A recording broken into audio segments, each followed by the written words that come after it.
You put. You made me feel unsafe. Oh, my assignment. Not stop me. You are told me to do your homework? No. No. Welcome once again to my channel. Welcome to Anita to Inspire. Today I have my sweetheart. She's here with me. I am not going to make a lot of explanation about that, but she is here. We are going to do a little bit of a Q&A. It's going to be some sort of discussion where we share our opinions and our point of views, especially because I had posted a Q&A kind of thing on Instagram asking for your questions, and there were some questions that were put. I couldn't even see the Q&A, so yeah. I don't know what questions were asked. But and yeah, everything nice, everything spice, all those things, personal life, Christian life, the faith walk, her journey like with God and all that kind of stuff. And so today we're just gonna talk and get into that. Yeah.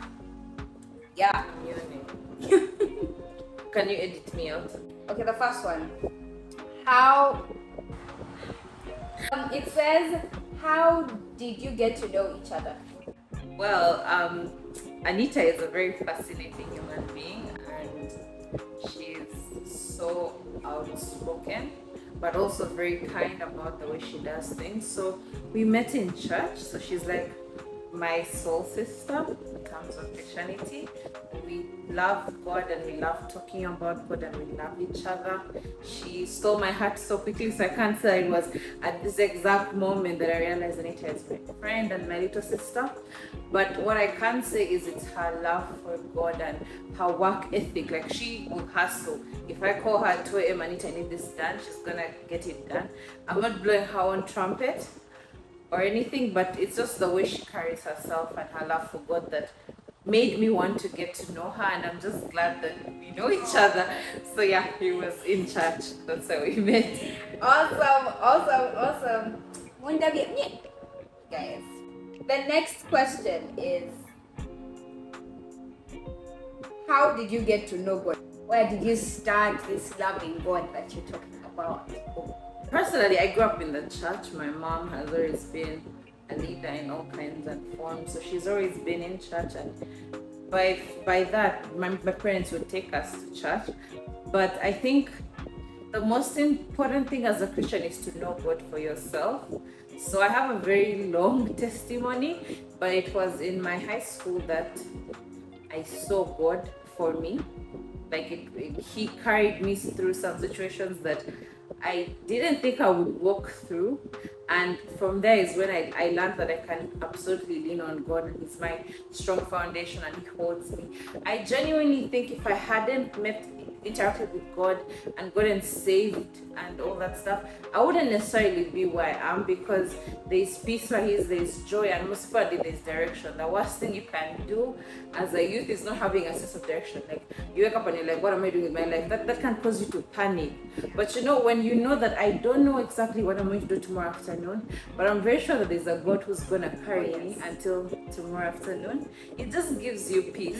So when I experienced God for myself, I realized I can't be happy anywhere as much as I'm happy when I'm around God or of God or surrounded by God. And that's, I think, why I'm always in church, because I just love the presence of God. Yeah. Wow, amazing. Okay, I like the way she said that it's the biggest problem that you could have, obviously, is not have a sense of direction, because trust me, there are so many things that the world has to offer for us, especially at our age. There are so many things that the world wants to bring to table to like fill our time and our space and our thought patterns. And I feel like being grounded in that says that you have the Creator as your source of, vision and direction. That is very important, and it's very definitive, because again, at the end of the day, you ask yourself, why are you here? What's your purpose? And when you find your purpose in God, it just makes everything brighter. Yes. Like, when I know that even if you put me in a certain office, you're not just hiring Beth, you're hiring Beth with God. It not only makes me a diligent worker, but it makes me enjoy my work. Like, I feel like God gave, for example, Anita this platform on YouTube to speak about Him. So every time she's speaking about Him, she feels she has told me she feels overwhelming joy just sharing her God, right? So the more you thrive but carrying God, like I don't know how to explain, but it just makes everything more colorful. Like there's a point where you're just doing work for the sake of doing work, but then there's a point where you do work and you're like, God gave me this skill set and I'm applying it and I feel great because He gave me this skill set. Does that make sense? Yeah, it does. I hope it does. Does that make sense? I love even when we used to do fellowship. Let me tell you guys a little thing. I used to admire the way she could speak, and whenever we would be in fellowship, she'd be like, "Am I making sense?" And she would look at me, and I'm like, "Yes, yes, you're making sense." Because I just want It to excites me understand so what much. I'm saying. It excites me so much when she does that. Anyway, this question is, what is the one thing you do when you're bored, and why? Okay, so the honest truth is the one thing I do when I'm bored is I sleep. I have my older brothers and they are movie fanatics, right? But I have this bad habit where I have a very low attention span in things of movies and music. Like I don't know, they don't catch my eye as fast as books do. So if I'm not reading and I completely like even the book is boring me, 9 times out of 10 I will sleep. But then the other half is I love to cook. It's a big passion of mine. So I love to cook. So if I'm not sleeping, I'm cooking. Then I also like talking. Like I like having friends and conversations. I know some haters are going to say I don't pick up my phone, but I try to pick. I genuinely. But I love friends. So it's talking because I love people. I love company. Cooking. I love eating, I love cooking, I love trying new recipes, and sleeping. Now, the reason people will be judging me, oh, as a Christian, why don't you read your Bible? Now, my response for that is I don't run to the Holy Spirit as a last resort. Oh, yes. Anita's already seen, I can't take you guys to my bedroom because I don't know, I'm not very comfortable sharing my room. Don't do that. To people. But I do have a prayer closet and I have an assigned time that I spend with the Holy Spirit. So for me, He's not... Okay, fine, it's a sad moment. I'm bored. Let me do it's this. That I honor Him and I love spending time with Him. So there's an hour. It doesn't matter if you're my dad or the house is on fire. I'm in my prayer closet. My phone is closed. All I have is my Bible, and that's my time for God. Actually, that's very important because most people think that because you have this kind of lifestyle or you believe in God, you should be like every time you want. That's the thing that you do. That's the like you have to always be reading your Bible and everything. But when you're bored or something, like the only thing that can occupy your time of not doing anything is okay. Why don't you be reading your Bible? Like we expect you to be like maybe in the Word or listen to someone, and that's all beautiful. But if spending time with God is a thing that you do when you're bored, then that's as are you in a relationship? Exactly. You know, is He your sole purpose? Like you can't make Him a maybe. So today, if I don't get bored, will I not talk to God? That's not the question that should be there. Because if we're just timing on, oh, I might not have anything to do at 1:30. What if tomorrow at 1:30 you're busy? Does that mean the day will start and end and you haven't talked to God? Because you're not bored. So sometimes I listen to people and they say, oh, when I was bored I read my Bible, but do you have a prayer time? Do you have a time you meet with the Holy Spirit and say, God, I am here, I'm your servant, talk to me? Because even in the Bible you see people like Daniel, they prayed 3 times. It was like clockwork. The angel knew where to find him. You need to be somewhere that the Lord knows that, okay, be like Job, where even in a house meeting he says, okay, I see Anita, she's worshiping. He knows at 6 Anita is worshiping, because it's not good to make God a maybe. But it doesn't mean I'm discouraging you if you're bored. Sometimes when I get bored, I call it, I'm like, I need to open Proverbs. We see what's happening in Proverbs. So it's good to, when you have a moment where you want to add on to your time with God, but it shouldn't be your center focus that, oh yeah, only when I get free when I talk to God, because that's not how relationships would you tell your parents that, okay, I'll only talk to you when I get free? That's not how. What's your favorite way to create meaningful connections with others? My favorite way to create meaningful connections, networking, get to know someone. In my head, I don't know how to phrase it, but it's like files where I know that this person, I can share my faith with them. So that's my connection with this specific person. There's a person I can share business with when it comes to work. It's that I know this person can get this and this and this and this and this and can work and accomplish a goal. There are people who are like my mentors. So you need to be able to open yourself to having different conversations. What do I mean? Like, there's a friendly, childish tone you'll take with Anita because she's your baby sister, she's your sister in Christ. But then there's the entrepreneur Beth who is coming to talk business.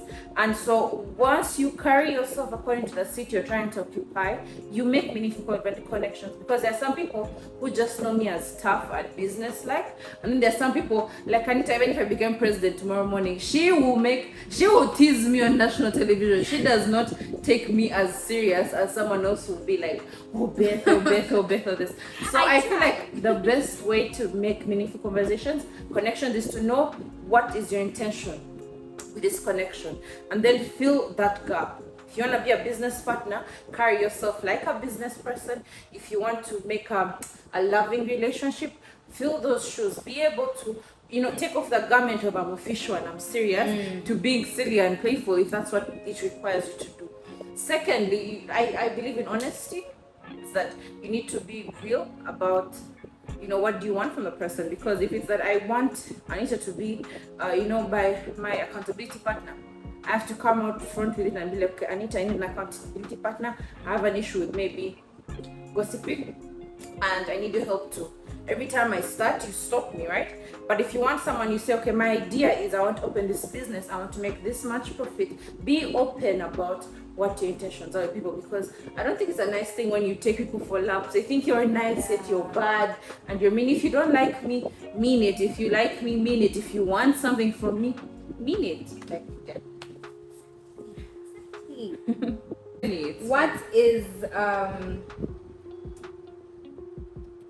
What is your self-care routine?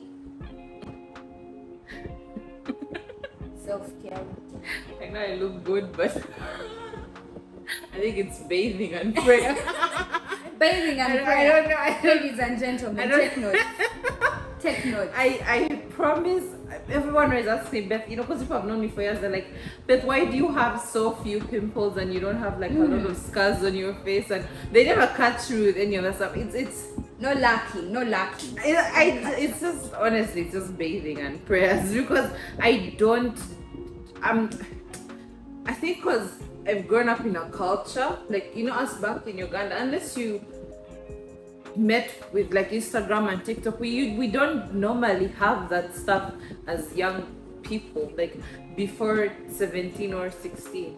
Like the most is deodorant, body scratch, perfume, maybe a shower gel. But like someone actually having a list of, this is my face bar, this is my something spray, and this is scrub. I didn't know most of that stuff until after 17, and by then I was already in this routine of, I can't draw to save my life, like I can't do makeup. So it's not that I can do my eyebrows, my friend. I will poke my eye out. I sadly, I wish I did. I'm not even being a pick me. I genuinely wish I knew how to do my makeups for pictures and everything, but I don't. That's something that God never gave me. So if you know a hairstylist in the comments, please tag yourself. Yes, I will be so willing to pay, because I love how beautiful makeup look, but I do not know how to do makeup. So I've never had a use for a facial cleanser, because I don't even do anything to my face. Like I just wake up, bathe, pray, Vaseline, pray, like praise.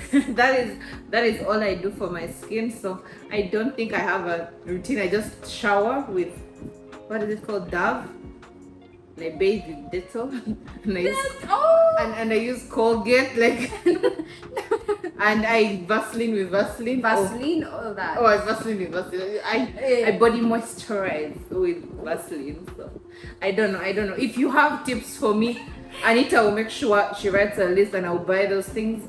Maybe next time she'll come and I'll have a face what? Get ready with me. That one. Get ready with me. I will do that one because I don't know anything. So teach us, please. Help a sister out. I don't know. I don't have one. But she has also given you hers. Bathing and what? Pray. You don't bathe. You don't pray. You're Then on your own, my friend. You expect 0 people. Please. Anyway, the next question, it says, what is the biggest challenge you've overcome and what did you learn from it? I think for me it has always been an issue with my size and my voice. Like I don't have a soft voice. Like I genuinely feel I've been bullied about it. Like in high school, I was always told that I had a very deep voice. So and then it was always my size. Like I have never, even my mom can testify, when I was a younger kid, me and my siblings, my dad, we're just giants. Like very tall, very big. It's how we're built. My cousins are just like that. But you know, when you leave home where it's no more, I can even be counted as one of the small point, then you come to Kampala where it's like a mixture of everything. I got bullied for the way I looked, and you know, I've had people literally, oh, don't step on me, and I'm like, I see you, I'm not a giant, I'm not gonna come and attack you. So I feel like the biggest thing I ever had to overcome was my body. I had insecurities, and I feel like the way I did was, I have a younger sister, and I always want her to feel like she's seen, right? So when she sees me go for beauty contests, or she sees me speaking, she's like, you know what, it's not about my body, it's about the ideas that I have. And it might not only be her. I've been approached by so many people who feel like there's something wrong, maybe my height or my size, and you make me feel like there is so much more than just how I physically look. So that is one of the things that drives me, is that I hope someone is seen when they see me. Like if you have an idea, speak it. Your body is just a place where you live. Like it shouldn't carry your character, your ideas should be the main motivator. And I feel like the biggest lesson I've learned is, the older I've gotten, it doesn't matter. Like I have received a lot of love, irrespective of how unlovable I felt physically. So there were years I hated myself and I would do things to self-sabotage myself. But right now, I'm thriving. I love me, and it takes time, but it's achievable. You know, so speak your mind if you have something nice to say and well informed. But do speak. Don't feel like there's something physically about you that should, you know, disable you from being able to talk. Think how you want. Try new things. You know, recently I went to a water park. I'm so scared of heights, and I thank my church. I fear heights. I can swim very well, but I fear heights. And I remember going on one of the rides, and I was like, guys, I'm too big. Like the thing is small. And then that was what I was seeing from the ground. When I reached, my body wasn't even half the sides of, like the thing was quite wide, and I was like, imagine if I had stayed on the ground thinking, my body, try new things. So I went on the ride and I was just over the moon. Like it was exciting. And from there, it was like my fear of water parks has ended. I went on every single, I'm telling you, I even reached a point where I left my group and I went. Like I was like, oh, this is big enough, I should try that. I was excited. So please try new things. Try something that you've always wanted to do. Don't allow as you're trying to help yourself, don't allow yourself to be limited from the things you want to do. I'm still afraid of it's maybe because I've never been to one before, so I be saying people like, it can never be me all that next weekend, guys. Amina, please type your favorite and we shall do that. If it's the get ready with me, if it's staying at a water park, or if it's, what was the third one? We did the first one was what? Cooking, yes. Cooking. Yeah, any of the three you want, please vote on Instagram, I think. Yes, even on YouTube. Drop in the comments below. How? This one is also important even for me to learn. How do you maintain a healthy work-life balance and avoid burnout? Because all the things you do, even before, like when back at school, I could see all the responsibilities that you have, and I'm like, how does she maintain the schooling? She had finals, and she had leadership roles, and she had all these things in and out of school. And so I wonder how you maintain. I know sometimes it could be really overwhelming. How did you get by that? How did you overcome that? Okay, the first thing for me was being self-aware. I'm a perfectionist. People can testify that sometimes I'd feel like if I'm not in it, it's not gonna get done. Yeah. So I had to reach a point where there are people I trusted, and so I would let go of some duties and say, okay, she's gonna deal with it. And then secondly, some things I would drop. There's a job I really liked when I was doing finals. I did full level. So when I was doing my finals, I was tired. And as much as the money was good, my first priority to my parents is studying. You need to study. So I went to my boss, I wrote and said I've resigned. And he told me, we can give you leave. And I said, I'm very sure after enjoying freedom, I won't want to come back. So I respectfully resigned. So sometimes don't allow yourself to be stretched thin for money. So I weighed, and then it's also like I have this principle of putting first things first. I always tell my people who I mentor, it's that sit down and think to yourself, what is the thing 5 years from now you need? You need an education, you need your health, you need your family. For you, if you don't need your family, put your business ahead of it. That means if Anita, who you've mentored as your younger sister, needs you, push her aside and say, no, I'd rather go to office than hang out with Anita, you know? Put first things first. What matters the most to you? You need to learn to put first things first. If I was at school and sometimes my responsibilities would be overwhelming me, I would tell the heads, the deputies, and I'll be like, sir, I am spread thin, I'm exhausted, I can't do it. And some projects they'll put on hold and say, okay, fine, when you feel better, we resume. Which is also a good thing to have a good support staff. Yeah. I have my best friend. Often when I feel like the world is caving in, I call her and she makes me feel better. You meet new people who again push you forward. So burnout is a serious thing, even for students. If you're overwhelmed, sometimes you need to take a step back and prioritize. Is my education more important than this leadership? Then drop it.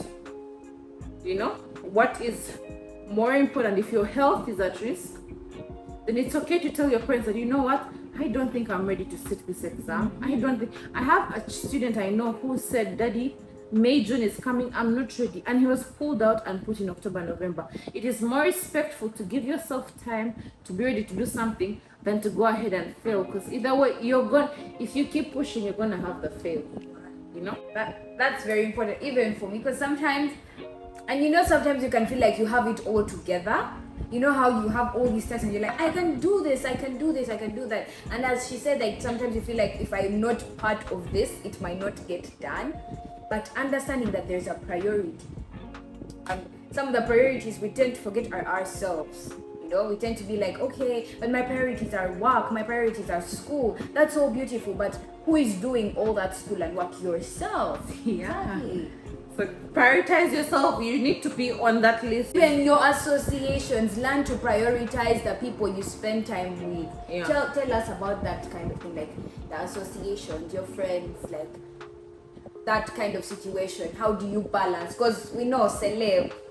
She's a celeb, she knows very many people, she has a lot of social connections. So how do you balance? Because we know people need you, people want to talk to you, people want to say hi, you're leaving them on read, you're leaving them on delivered, not responding to text. You didn't inform of your no, we don't talk about all things. But like, how do you balance that social life? It's something that I struggle with, somehow God has made it that even my friends struggle with the exact same thing. Like most of my friends are not avid texters, or we don't check on each other that much, but when we talk again, it's like nothing changed, which is not okay. And then I have some friends who are like Beth, that is, you did us wrong, and you know, they go bad manners. So all I can say is first of all, you need to have company that wants to get to know you. I don't like this idea of fixing yourself, you know. I used to have this thing, I think Anita and many people can comment, I would sit alone. I would rather enjoy my own company than ever allow anyone to make me feel like I need you or force myself. It wasn't a pity party thing. I didn't pity myself. I genuinely preferred having my company because I trust me and I love me, than sitting in a group that's gonna make me feel insecure, feel bad, you know. So the first thing I can tell you is love you enough to prioritize yourself in friendships. A friendship is not supposed to make you miserable, compressed, or boxed in. You're supposed to feel free. So in the Bible, in Proverbs 27 verse 9, it basically says the heartful counsel of a friend is as sweet as perfume and incense, which is basically talking about how, as much as fragrances and lotions and all that stuff are delightful, that a good friendship refreshes the soul. So that all comes back to our question: are your friendships building you? When you sit with them, do you feel like your heart is healed? Do you feel better? Can you think more clearly? Do you too, even if it means that you don't say sensible conversations, but they bring you unimaginable joy, that is a much better friendship to have. You have to weigh it, because if you're with them and you're always getting into trouble and you're always getting frustrated and they're always getting angry with you, you feel like you need to walk around eggshells when you're around them. I don't think that is genuine friendship. Like, genuine friendship should be that I know my secrets are safe with you. I know that you genuinely care about me. I know that if it's counsel that I need, you offer it. If it's comfort that you need, you offer it. But most importantly, the thing that I needed to learn from my young age is you need to be that friend. You know? Before I go and expect Anita to be this perfect human being, I'm not perfect, but I need to pursue that. If she's offering me kindness, what am I giving her back? You know, there are people who will say, oh, my friend has to be nice. My friend must be willing to share. But do you share? Are you nice? Are you kind? Can people trust and depend on you? Is what you say exactly what you mean? Do you refresh or replenish people's souls when they're around you?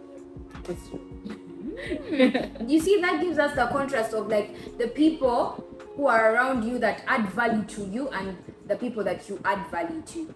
You have to remember that in this kind of social contrast, you also play a role and a part. In as much as you want people to give these things to you, you must reciprocate what you need. Yeah. See, the Bible says that you reap what you sow. You don't reap where you sow. So that means sometimes those people may not reciprocate exactly the effort and the energy, but somewhere someone must give you that kind of affection, right? Because you're planting. Yeah, and also you need to be able to give people grace. You know, because the biggest problem we have today is if someone is not loving me the way I need to be loved, then, because I love my friends, right? I love Anita enough that if I randomly thought about her, I would send her food. But Anita will first need to hang before I call her. So it's not that I don't enjoy talking to her. It's just that my love language more is gift giving. So if Anita wasn't someone who's giving me grace, she would spend more of her time saying, what's wrong with Beth? Why does Beth feel herself? But you have to be willing to me, you might find even me, my love language is I want to be hugged. Does Anita hug me 24/7? No. But I need to extend grace, and that Anita's love language is lengthy phone calls. With her, you can't say bye. You can't say bye. And I love that about her. BTW. But with her, you can't say bye. Now, if I went around complaining, oh, Anita doesn't hug me when she sees me, Anita doesn't like hugging me, which isn't true, she does. The thing is that you need to give progress, that they are loving you as best as they know. Be open about it. Say, guys, I like it when you invite me out. I like it when you call me. Because when people tell me that, now it enters my head, I'm like, okay, Anita needs a phone call once in a while. So I would try to love her the way she needs to be loved. But the thing is, as a Christian and also as a person, you have to give for grace.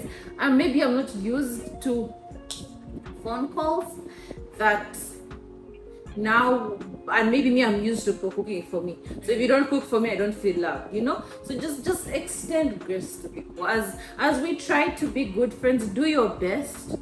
Be open to changing for your friendships. But also don't allow them to influence you to do bad things. I think everything comes with a bit of both. Just wait. It needs wisdom. It needs wisdom, and yeah, it needs wisdom. And you see that contrast thing brings in that whole aspect of extending grace, brings in that whole aspect of being willing to accept the counsel and being willing to give the counsel. Let's say this person, you're extending grace, but this person is doing something that is not really, good. Are you willing to extend yourself, like to be willing to rebuke that person if they're doing wrong out of love? Or are you willing to take in if someone tells you that what you're doing is not fair? What you're doing is not okay. Like that kind of friendship, it's not just the comfort, but also the counsel. When you mess up, you know that this person is going to be able to tell you and you're going to receive it in love and not get offended that, no, for you're not supposed to tell me this. I'm not supposed to, to feel like lectured, like how most people say, or you're being mean to me, but this person is speaking out of love because they care about you. Yeah. True.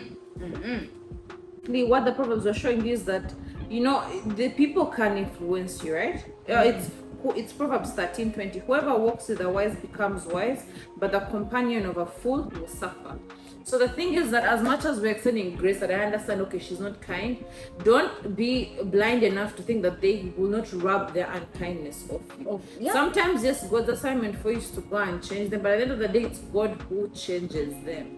So if you know yourself that I'm a very kind person, they're constantly abusing my kindness, respectfully walk away. You need to have guidance. You need to, what is that, spirit of discernment with your friendships. Know that if some friendship is not building you, it's not benefiting you, it's not even replenishing your soul, walk away. But if some person, I've known Anita, she's a kind person, and something is bugging her that's making her act a certain way, again, use your discernment to go after it. Say, you know what, I know you're kind, I'm gonna cancel you, this is not how you're supposed to act. Do better, So just apply your wisdom. Kind of. But I feel like friendship is a very strong thing, because people are made. You see guys writing suicidal notes and they're like, oh, my friends didn't like me. It's a very serious thing. Like, people will get depressed because of lack of friendship.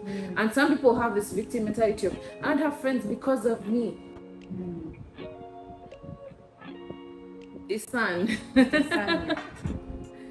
Again, that discernment, where would it come from? It would come from you spending time to seek out the Spirit, the Holy Spirit.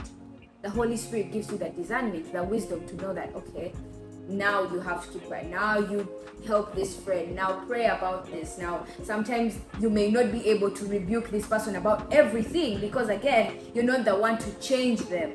At the end of the day, you may have to go on your knees and pray for this person. You may not have to say anything, And sometimes it's those things that we don't know what to do, yet we can, inquire from God. Like, what should we do about this friend? What should we do about this relationship? So small things like that. Small. Anyway, please talk about the effects of misunderstood Christianity in our society. There are lots of things about Christianity that are misunderstood. But then can we carry that conversation here? Because it's a lot of things. For example, there are people who I've met who their first rebuttal is, it's a white man religion. Follow your facts. Like, Israel is not a white man religion. And there are people like the Ethiopians who have known God way before missionaries came. And even if it was, God has continuously proven himself that for me, he's God. You can't tell. That's one of the things. I met an atheist once who said, what, Beth, I can't even convince you that God is not real because you have personally seen him for yourself. So it's not that me personally, I won't say, it's because of my book in Peter when scientifically he said that. No, it's because there were days when no one could fix it. And I cried to God and it got fixed. And for me, as much as I can debate you on it, at the center of it all, that even if every language I spoke to couldn't get through to people, I still believe him for me because he has shown up for me. So I don't think this person maybe should get more specific about what part of misunderstood religion does she mean when we choose to dress a certain way and people think we're all acting, or there's so many things that people misunderstand, And carrying that conversation sometimes, how the Bible says that the gospel is made foolishness unto them, like unto the world, to confound like the wise, to make the wise, it's always, God uses those things that may seem unexplainable to prove himself. That's why it takes you to personally experience this person, that someone can't tell you otherwise, to the point that you don't even need to debate about the God you believe in, because you have seen you have seen him for yourself. It baffles me when you meet people who are like, when I was growing up, my parents didn't have any money and their fees was always paid, and I'm like, that is a testimony enough. In and of itself. There are people who failed to go back to school, and you somehow You are too young to know how to pray, my but somehow God made it, put it in someone's heart in the middle of the night. Go pay this boy's fees. Those are like people are waiting for God to personally come and a warm hand touches you. Room. No, it is. You know, I think that's why I believe that you need wisdom to understand. You know, for example, I went for a certain concert.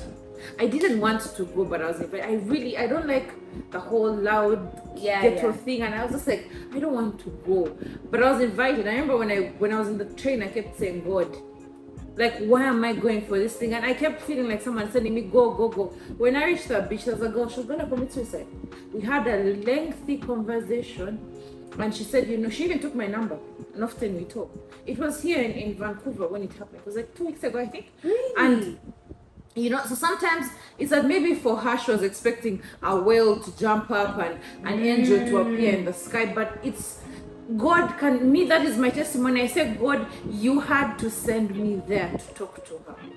That is a miracle enough. It's like, who am I that out of 1,000 who in Vancouver, it is me who went to that beach, it is me who found, I had been told it was a party, turns out there was no party. Misinformation. Somehow I get on a beach I hardly know anything about, I spot the girl and I assess her problem and we talk. That is I don't need an angel to come and tell me that is God. It was God who assigned me to go there. What was that small voice telling me, put on, stop overthinking, go? Because I wanted to be my house chilling. So ultimately, I'm not saying this to be righteous, no, I'm not, but sometimes you need to, in an attempt to see God for yourself. I have a pastor friend here, he's told me that for him his testimony with God is that every time he goes to read his Bible, the Holy Spirit interprets it for him. You know, like a child, you told them this word means this, I meant this when I wrote this. And it's like me, I thank God that every time I experience a miracle whenever I'm reading my Bible. How many of us we flip and it's like, what am I reading? Like, you can't interpret it, and that is his miracle. So when I hear these things of I need to fall down to see God, don't. No, you don't. God will show himself in mysterious ways, and to a normal person to be like, anyone would have been there. Then why me? Why her? That's the you know? question. Yeah. Like anyone, but then why me, you know? So it has to be God. Some things are just unexplained, you know? What is the most unexpected experience you've had in terms of relationships? It says unexpected or serendipitous, but oh wow. Like friendship, relationships. We have not you have not said specified. friendship. You have not specified. Yes, we have to specify. Relationships. In fact, tell us, let's first make that a general question. What is your perspective on relationships? Some tips, some advice. I for my safety, my friend. And then we go to that one. So from my perspective as a Christian is there's a verse in Song of Songs that says, my love, don't arouse love before it's to be arisen. Yes. I think I'm paraphrasing, but it's basically that. For me, that has always been a warning personally, is that don't go and try to tantalize someone's son before it's your time. Like, I don't understand why people at 14 are in a rush. Dating for what? You know? And then secondly, there's a difference between purity culture and trying to be holy. Because purity culture will say, as long as you don't have sex, everything is good. Because that leaves people to do so many funny things. You know, and I was a prefect, so I used to find out funny things, and I'll be like, that is done also in public. And you're 15, you know, like I would just be blown away. And when you talk to someone, they're like, I'm not doing anything wrong, you know, we didn't have sex. I'm like, I'm turning 20 in November and I haven't done any of the things apparently people have done. And I was just like, we have been there. Like, we have been there where we see fine looking people. I'm not telling you can't look, because we have eyes. You will look. But what I am saying is that if if you're not willing to go all the way, you know, are you ready? What's your purpose in dating? Don't go around playing around with people's feelings. God is gonna judge you. Like, how do you sit here and you're like, that person's son, I'm gonna make him miserable? Why? Okay, you love him. Are you gonna marry him tomorrow afternoon? No. Why are you arousing love when you're too young for it? And there are always these people who are like, no, but we're gonna be that cute story and we're gonna get married at 21. Yeah. Idea. You can't be friends. You can't have healthy communication. It's more beautiful, you know, if you ever actually listen to couples that have been, they say they're together for 8 years, chances are the first 20 they were friends. He will tell you, me, I courted her, but their courting is not how today's courting, where it's smash, drink, party, Text me tomorrow, I'm in love. You know, it's not love bombing. You've only been talking 3 days and someone is always like, I love you. Like, they allowed themselves to grow. They allowed themselves to be friends. So I genuinely believe more in friendship than diving into dating. Especially at a young age. Like, you can never convince me at 15 you have any reason for dating.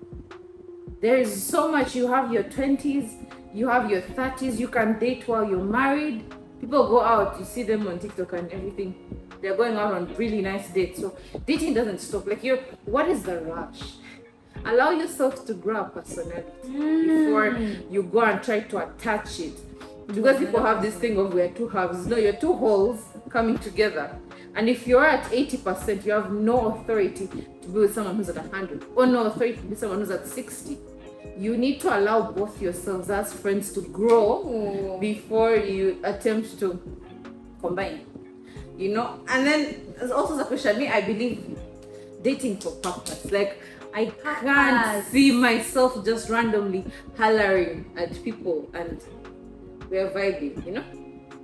I think that's the first thing that off-puts me. Like, if I'm talking to someone and they're like, yeah, we're just vibing, that is the quickest way you lose my number. Like, you will never ever see me again, even as a friend. If I'm talking to a guy and he's like, yeah, me and her just vibing, idea. And I'm like, In conclusion, I genuinely think that unless you're ready to get married later in the year, don't go around dating for no reason. Like, be friends, get to know a person. It also allows you to have personal growth that will help you set standards for people. Like, you know, if you know that you're brilliant and you're successful, it prevents you from just allowing any Kayola to have your time. Oh yeah, no Kayola. They don't know. Allow yourself to grow a personality and an individuality that having a relationship, having someone dating you is an add-on to who you already are. Then what was the main question? The most unexpected moment you've experienced in a relationship. I am genuinely not in a relationship, so I don't know what God has in the plans for me. I do hope that in a couple of years we can come back and reassess this question because I'm tired of the single life where I don't have, you know, I just want to be like, oh my God, you bought me flowers bigger than my bedroom, or, you know, something really sweet and thoughtful, even if it's a handwritten letter. Like, you know, just touch my heart. But Mama, do you find letters cute? Yes. Some people say that they're overreach, like they're all like for younger, like for like all. Or they want a text with emojis. But I need to know. I'm sorry, I'm not judging. Change of face. I genuinely, personally, I think because maybe I'm an old soul or something, I find meaningful this, like you remembered something that I like how I remembered she likes gummies, so when she at my house I had gummies for her. Like too many, I'm so done. So it's just the fact that she knows I like chocolate. So when we met to take the teasing videos that we posted for you guys to see, she had chocolate for me. So it's just that, you know, someone thought of you and said, you know, I know she likes this, I'm gonna get it for her. I know she likes being reaffirmed that I care, so I wrote her a letter. So it's just, I love the letters, but I love more the emotion behind the letters. Yeah. But I'm not speaking from experience. They just have that. I just know what I want. Yeah. That's that. See, as she said, you give yourself time to develop the personality, To know what you actually want before you just, oh my god, I need to get one Anyone, because my friends. like for real, you don't know what your friends are going through. By the way, I have had friends who are in relationships, but they are miserable. Like on top social media, they're posting, they look good, they look cute. When you're in the thing, no one knows how miserable you are. Like there's a girl, she was treating her man like trash, and I was like, this is 2023, that's still happening. And then it was also boys treating girls so bad, and you're like, for sure I'd rather be single than be committed while feeling single. Does that make sense? Yeah. So yeah, also if you do choose to date, please be a person who sets boundaries. Like set boundaries. Say that past this I'm not going to do this, you know, because I feel like that's one of the reasons why I haven't been in romantic relationships, because I'm a church girl, so there's some things I will not compromise on. As much as you compliment me, as much as even if you offer me dollars, in some parts of me I will not sell, you know. So when you have those boundaries, people who are meant to waste your time shy away from them, you know. There is like, no, but for me, and when you want to say no, they go. And don't get heartbroken. I have friends who are like, oh, if only I had made out with him, oh, if only I had sex with him, we'd still be together. No, you wouldn't. He would most probably finish with you and toss you and go to the next girl who's willing to give him. If you have set apart yourself and said, okay, for me, up until this day and this age, I'm not gonna have sex, mean it. That if someone had just come to you because of sex, they will go and you've been saved. That's why it all comes back to have a friend. That you prefer their company more than the other things, the money, the attention, the sex, like all that stuff. You know, when you have a true, genuine friend, you crave just conversations, tea, being around each other, taking care of each other more than sort of stuff, you know? So ultimately, set up your standards, set them up, make yourself an individual. Always remember that as much as we love, it's not supposed to be the center of our personality. It's supposed to be an add-on. He or she is an attachment to who you are already, you know? Yeah, that's basically, those are the three things I can give you on relationship. Oh, wow. That brought up like just a question that came up in my mind, like something we could talk about, maybe peer influence. The pressure, the society pressure, your friends pressure, just the environment. Because as we see, like the shows that we see nowadays, like as I was showing you some show that those people did not want me to be in a relationship. They're miserable. I don't want that. No. But as you saw the shows that people are now watching, and you're like, oh, the younger generation is now watching that. You find 14-year-olds posting, oh my god, this was so much fun to watch. You know, and if you're to watch, you're like, is it? But you know, the funny thing is that as much as they have grown up with real human beings, we have also grown up in a time. For example, Barbie always had Ken, Snow White had the prince, Beauty had the beast. So all generations, I can't say, have not grown up in some kind of love, you know. So it is, I don't say that it's not human to want love, and it's not human to feel like, you know, I'm missing out on something. Because, for example, most of my friends who are turning 20 right now have been in like 5-year relationships. In Canada, people are getting married.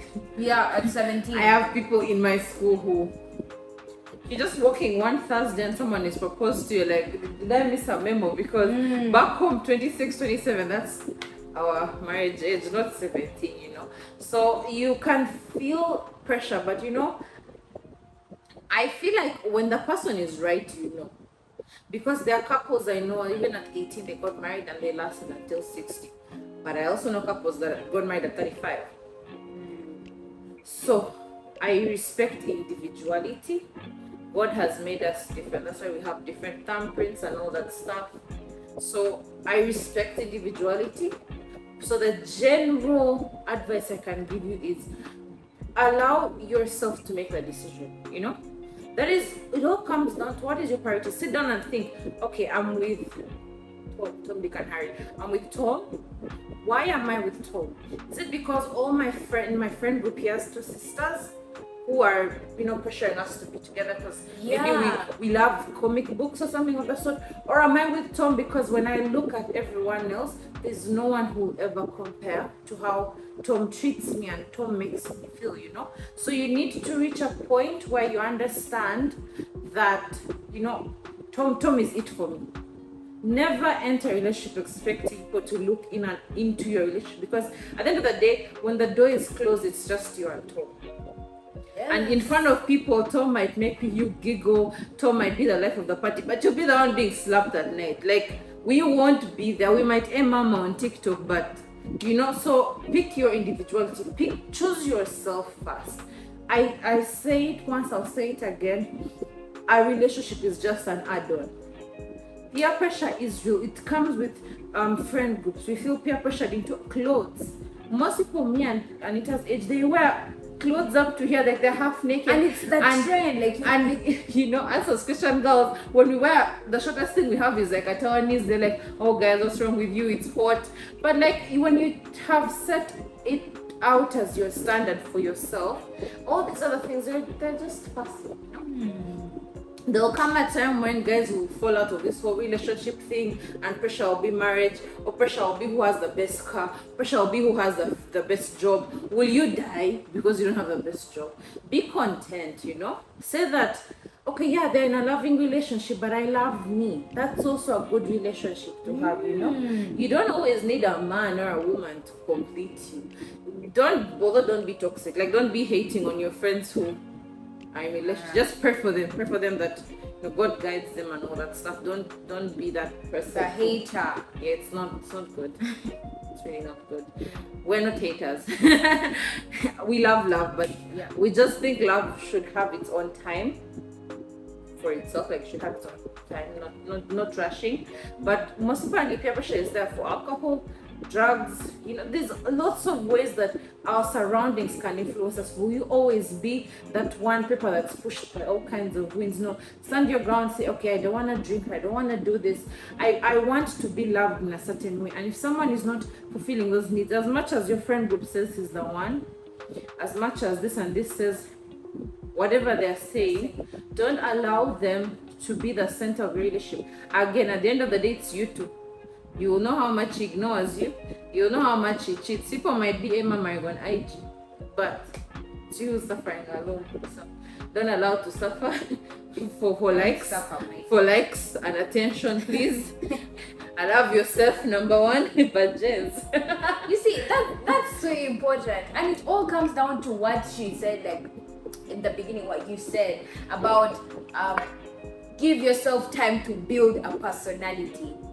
And if that personality carries a foundation, and for us, and most of you, I urge to be, which is the word of God and loving on the person who actually created you into existence, if that foundation stands and then you build your personality enough, your contentment is not in the approval of your friends. You start to know that, okay, my friends are excited about this, but what do I want? Why? Because you take time to actually build that person, to actually learn to love yourself and give that priority to yourself, and gratitude for the achievements that you attained by yourself, the validation you give yourself. Because sometimes we don't even pay attention to how much we desire people's validation, especially social media has done it for us.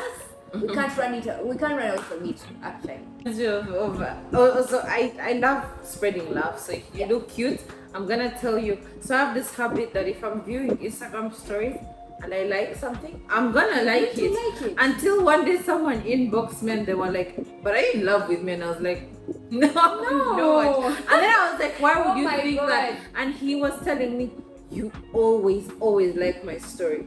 And I was like, yeah, because I like his ideas. Sometimes he posts really interesting quotes on Instagram, like verses, not so I like them. Sometimes even the videos, he posts African content, so like growing up with an African mom, that stuff, and I find it so amusing. So I'm like, I like it. And then he also likes basketball, which is something I'm interested. I love basketball, so I like the topics he posts. So me, if I like it, I like it. And so I didn't know that it was a big deal, His face is like Oh, they liked my post. They liked my story. Me, I don't care. I'll still like you. If you think I'm in love, that's your business. That is your problem. But you see, social media is such a horrible place. Like, you no longer allow yourself to have platonic love. Like, people have made relationships the pinnacle of love. Yet, you know, if you talk to your parents, they'll tell you, "Oh, I had this guy friend in high school. He was so nice to me. He was so protective of me." And it's not that he ended up being your father. No, he was just a very good friend. But people can't accommodate that anymore. It's like the second I smile at you for too long, why is she into me? No, I'm not. Guys.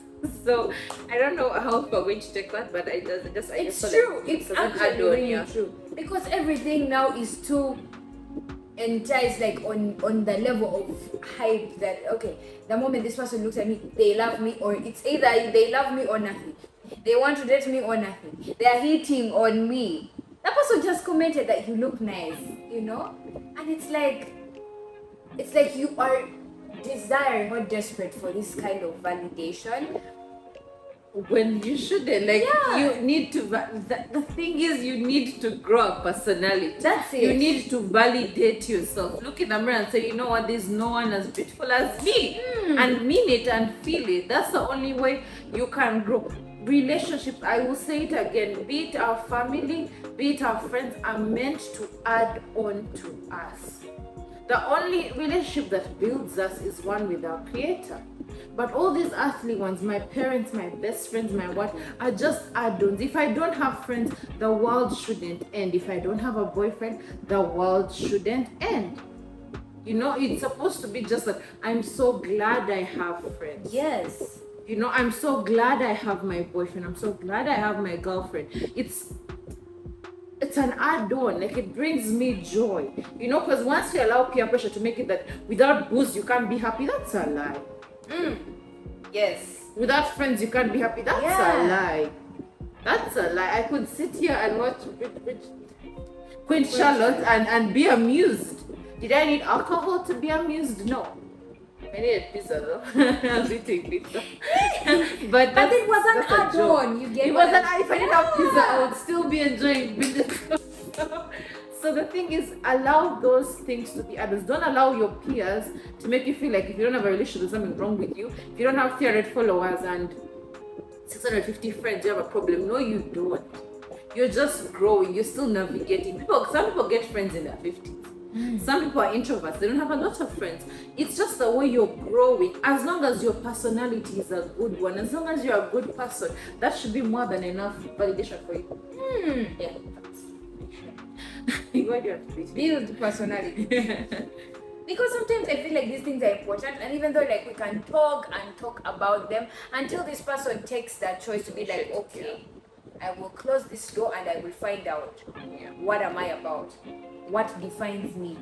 What are my interests? Not what do the people on Pinterest post, or not what does the Pinterest board say, or what does the IG page say. No. What do you say? How do you approach setting and achieving your goals? Number 10.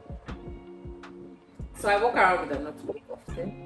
Or in my house, I don't have my bag right now, but when I have a certain thing that I want, I will often write it, like, on the top of a page. And for example, when I was protesting for It Perfect, I had just come to the school 3 months before, a very short while before. I even reported later than students. But I knew that when I saw the way the school was being conducted, I wanted students to be heard. I wanted there to be open communication between teachers and students. And kids didn't know their rights, and teachers didn't know how to help students, you know. So I knew that was the whole memo behind what I wanted to help both parties. Does that make me a politician? I don't know. No. But I've led so many leadership roles, and it's always that I notice, like, I want to help. I want to have a voice loud enough that people can pay attention and assist us as soon as possible. So I wrote it down as, like, I want to be a hit perfect. So I pat it down to pros and cons. Pro is I get to address the issues that need to be addressed. Pro is I get to hear the issues that are there. So I write it down and I write cons.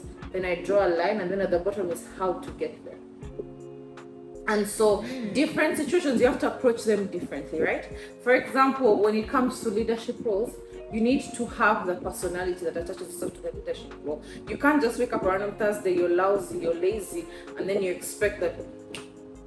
There are certain skill sets that you need to pursue a certain goal. Yeah. For example, let's say I want to open a typing business, right? Or for example, I want to be head perfect. What did I need? I needed to have the skills required to speak. So I can't be there shouting aimlessly. Oh guys, let's stand up, let's march. That's not going to get the message across, right? So then you begin prepping for it. Yeah. Learn who the student leaders were, get close to them, understand how they go about their business. Which I think in the business sector is like that form of networking where you get to know from previous owners how did you do it, so that you can get an idea of how you're going to move forward with it, right? So I went to the previous leaders and I was like, who cares? How did you used to conduct business? And they explained to me. Then you go to the people who you want to conduct business with, which is like the administration and the teachers, and look at guys, I was considering doing this and this.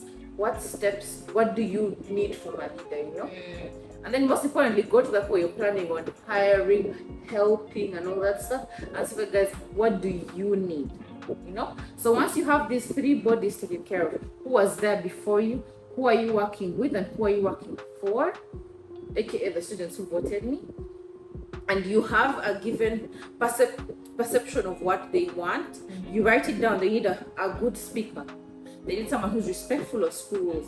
They need so you write down, for example, businesses might require a should lead, a good accountant. So there are certain skill sets that each position you're trying to fill in, or each goal that you're trying to get to, that you need to, that they require different skill sets. Let's say I want to pass my exams. What are the pros of passing your exams? What are the cons of failing your exam? You know, like you weigh them. Okay, so we can all agree that passing my exams is a pro. It's more of a pro than a con, right? So then you say, how do I pass? You need to be a diligent student. You need to have a timetable. So different things that different set goals require different set of traits in order for you to achieve them. And then overall, you give it to God. I've made my plan. I know the benefits of being a leader. I know the disadvantages of being a leader. And I figured out how they did it, how I'm supposed to do it, and how they need me to do it. So you've answered the three parts, right? Ultimately, you give it to God and say, hey, God, this is what I want to do. This is how I want to go about it. Help carry me through it all. And then that's how I go about achieving my goals. That's very important. I like how you started with the skills part. The fact that you assess what do they need, what skills do they need. I need to be able to do this.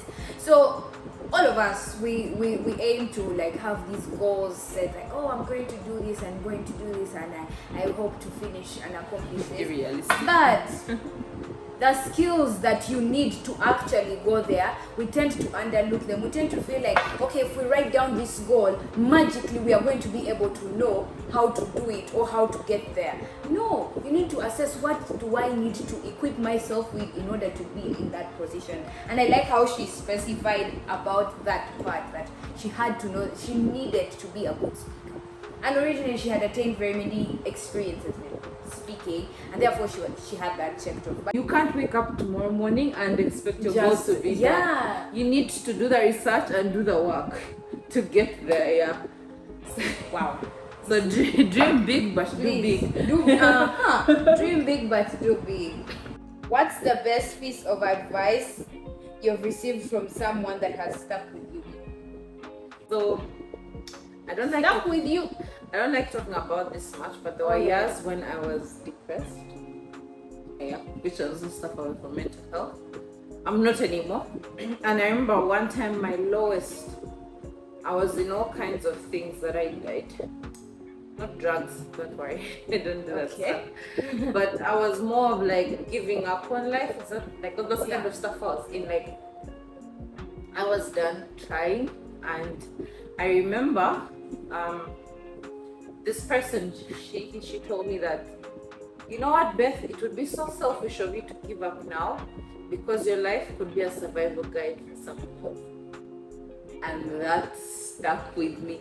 I'm not saying it for people to get this idea of self-righteousness, but I'm saying that hold on a bit. You never know, someone is going to come struggling and you will have the exact same experience and know how to help them. So that is the most important advice that I think I've forgotten. That's amazing. That's the end of our video. I hope you liked it. Feel free to share and like and subscribe and comment and give us an opinion on what you'd like to see next on the channel. This is me and Beth signing out. Date Jesus. Out of pressure. Let us peer pressure you to dating Jesus. Allow me and Anita to peer pressure you. Inbox me, I will peer pressure you. To peer pressuring people. I'm also going to wink in the camera and say it's my show. Ah, the hair is in my drink.